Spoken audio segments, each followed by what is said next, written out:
Hey guys, my Tyrone here, and I am back with another video. Okay, y'all, I am so tired at this point because it is 10:22 and I have been sitting in front of the TV since 7 o'clock. Okay, I could not miss this part 3 of the Real Housewives of Atlanta reunion. I had to watch this follow-up to the whole showdown at Carrie's house on Married to Medicine. And at 9 o'clock, my show, my AMC show, Mad Men came on, which I must see also. So, and then at 10 o'clock, Portia's story was on Watch What Happens Live with Andy. So I'm just like, oh my God, I just have to sit in front of the TV for 3 hours and like make sure I look at what's going on these shows, so I can be able to get it all together for the video. And I am tired. That took a lot of work. It takes a lot out of me to, you know, like watch TV and stuff. So anyway, let's go ahead and jump right into this Real Housewives of Atlanta Part 3 reunion episode. Okay, so as the show starts, they are, you know, rehashing the whole let's take a look back at Kenya and Walter's relationship. Now, Andy did say that although Walter went on the radio and proclaimed that his relationship with Kenya was completely fabricated and was all her idea to get her cast on the show, Andy says the producers at Bravo did not found any evidence that that was true. So I guess they just, you know, let that shit alone and not believe it. And also, as we all know, Walter was not invited to this reunion show, but he was tweeting as it was taping. So anyway, okay, so clearly Kenya is just completely hot and bothered by the whole rehashing of all the shit that went down with her and Walter. So Kenya insists that she didn't bring Walter on the show to play the role of her love interest, and Phaedra has something in to say that probably wasn't even necessary, and some ridiculous Southern Belle input of hers. And Kenya was hiding in fisheries with Phaedra. And then, okay, get this. Kenya also admitted, which I found was kind of strange, and I think I'm gonna kind of have to ask the same question Candy asked. Kenya admits that her and Walter have never been intimate with each other. Okay, so, and Candy said, so you was trying to marry him without even sampling the goods first? Now, perhaps if this was 1958, that would not be appropriate to sample the goods before the marriage. But this is 2013, and sampling the goods goes on daily, weekly, monthly, hourly too as well, I'm sure. So she was finna marry Walter, and they have not even been intimate, not even once. Now, okay, when she was living in LA, he was living in Atlanta. I can understand this is a long distance thing. However, many times they got together to go out or socialize or whatever it is they was doing. But I mean, not even once out of all the time you've known him, even when you came to Atlanta, you've never been intimate with this man. I just found that strange, and she's already ready to trot down the altar with him. I don't know what that was about, but anyway. So they discussed the whole Walter thing over and over, and honey, if they beat their dead horse to death. And honey, oh baby, then the husbands comes out there, and Andy, baby, Andy is a shady bitch. Baby, Andy said, okay, let's take a poll. Everyone here on the stage, excuse me, makeup girl, oh, excuse me, chef, oh, producers, oh, kitchen helper, girl in the snack lane, lady standing by the water bottles. Everybody, let's take a poll. Who here believes that Kenya and Walter's relationship was real? Okay, you could hear a pin drop at this point. Did nobody say shit? So nobody believed that this relationship was real at all. So, you know, after they got that out the way, and you know what? Oh, the guys is really upset with Kenya. They came out here with a vengeance for her. Well, all except for Todd. He really didn't have anything much to say except for when it pertains to his relationship with Candy. So, anywho, Peter was none too pleased with Kenya, and him and her was going back and forth for a while as to the whole Walter situation. But you know what? I have one thing that I'm going to agree with Peter on. Kenya says that she never attacked Walter's character or tried to defame his character or whatever the situation is. But I will have to agree with Peter when I say that anytime you question a man's sexuality publicly on television, not in the privacy of your own den, but publicly on national television, it is probably a personal attack to him, in which he will feel that he has to defend himself. So, you know, they were going back and forth. She doesn't understand why they so cool all of a sudden with Walter, and when she was the one who introduced them to Walter, I don't know, blah blah blah. It doesn't matter, but her and Peter was getting a little huffy. And then she had to jump up and start spinning around in circles and talking about how she gone with the when fabulous. And you say I'm a hood rat, I say I'm fabulous. You say I'm old, and I say I'm fabulous. Oh, honey, she just went into a whole rendition of this song, Gone with the Wind Fabulous, while Peter was talking. She was spinning around in circles on the stage with his dress flying around and flowing everywhere. And everyone was just gawking at her. Nene is in stitches with laughter, as was I was too. You know, I actually had to mute my television. I don't know what it is, y'all, but whenever something's happening on TV and I feel embarrassed for the person that's on TV, maybe they're not necessarily embarrassed about what they've done or what they're saying or what's going on.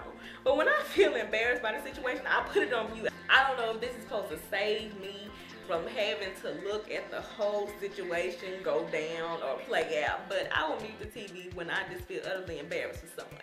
And at this point, I had to mute my TV for Kenya because it just looked over the top and crazy to me. Okay, fine, you can recite the lyrics to your song while Peter is talking to you as to say, bitch, you are over there and I am over here and I am Gone with the Wind Fabulous with my fans. And when you gotta jump up and twirl around and do all this stuff, oh honey, and 1 minute I thought I saw her break into a Pop Lock episode. It was just crazy. I was like, Lord, this is why people think that this lady is a nut. Because she just like go over completely over the top. But it was still funny. And so, I mean, after she wasn't even giving Peter the time of day or ignoring him, I guess he just left it alone at that point. But obviously the fellas are pretty upset with Kenya being, and Walter's not there to defend himself and blah blah this and other. And then Apollo and Kenya gets into a squabble about what was said in these texts. Kenya claims that Apollo was pursuing her and trying to get with her and this, that, and the third. Apollo says Kenya was trying to pursue him. He was at the Beverly Wilshire in LA and she was trying to get him there and was texting him and told him that I do things to you or for you or whatever that your wife won't do and this, that, and the third and so on and so forth. But honey, this is just a case of he say, she say. Because I guarantee you that both of them probably said some shit in those text messages that don't neither one of them want Phaedra to read. Because honey, just judging by how extra comfortable they were getting with each other in Anguilla, I wouldn't be surprised what was not said in the text messages. So now, you know, they just want to drag it all up on screen and act like,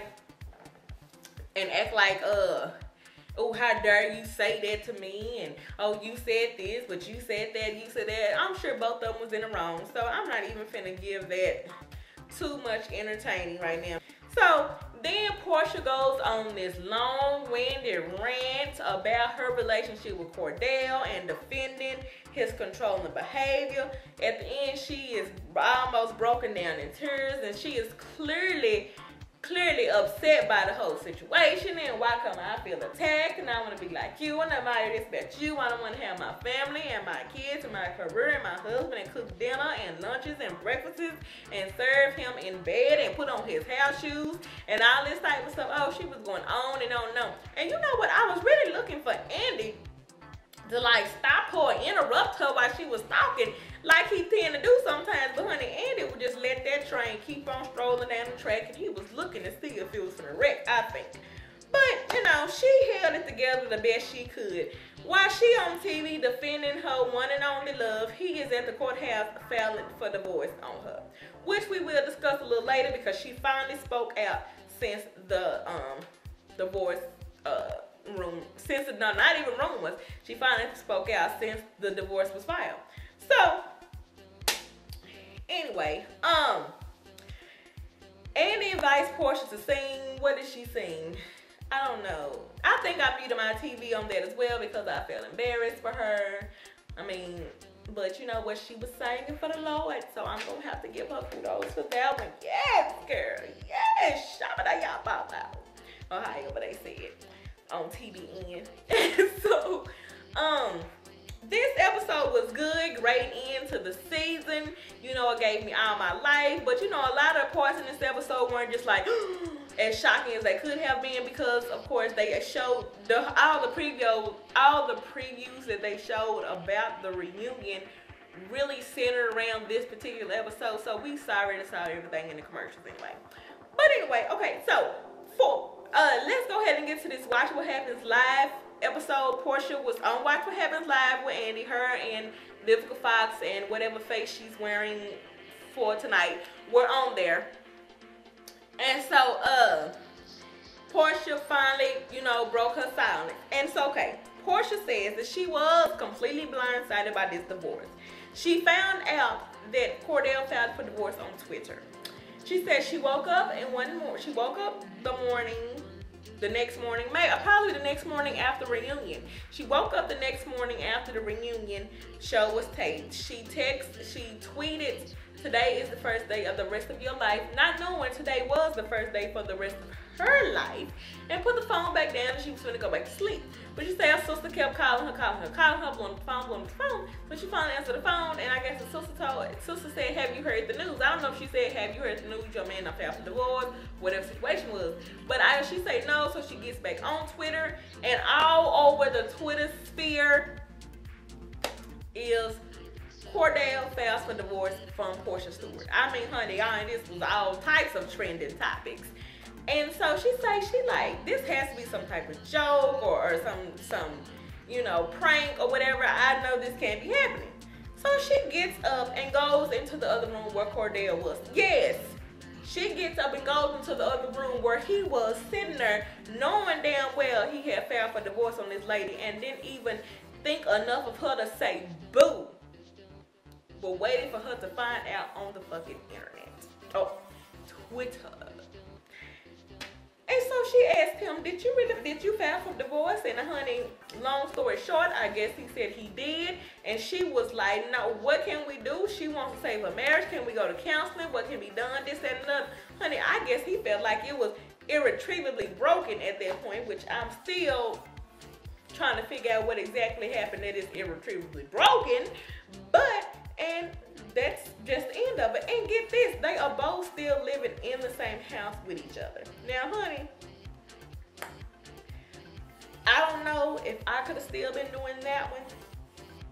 But she say they still live in the same house together. You know, she say ain't no more eggs and bacon being cooked, ain't no more ham hocks being cooked, ain't no more kiki, but they still live in the same household with each other. And she says that she felt completely betrayed by Cordell's actions. And you know what? I would too. Any wife would, because they just let you know how much you think of me and how much you think of our marriage, that you don't even have the gumption to come to me and tell me, bitch, I don't want to be with you no more. I'm gonna go file for divorce. You let me find out on the freaking internet. What type of shit is that? Who does that? Who does that? What type of man does that? I'll tell you what type. Cordell Stewart, who is a bitch-made man, which he's proven to be several times over the course of this season. So that was really just, that was so sad to me. And I mean, I feel bad for her. But you know, she's trying to pick up the pieces and move on with the rest of her life. And I can't wait to see how this is gonna play out. But anyway, that's the end of that. Like I said, it was a good end to the season, good part 3 reunion show. And now I'm looking forward to Real Housewives of New Jersey, because I only watch Atlanta and New Jersey. I used to watch some of the other ones, but I mean, they got fucking boring. I was like completely over it. So thanks you guys for watching. Thanks for tuning in. Please thumbs up this video, like this video, share this video. Follow me on Instagram at MyTyrene, or it's either MyTyrene TV. I don't know, one or the other. But anyway, just, you know, look me up. And oh yeah, I will have a video coming on this hairstyle. I did do this today. You can see. Hope you like it. There will be a tutorial coming soon. Alright, thank you guys for watching. I'll see you on the next one. Bye.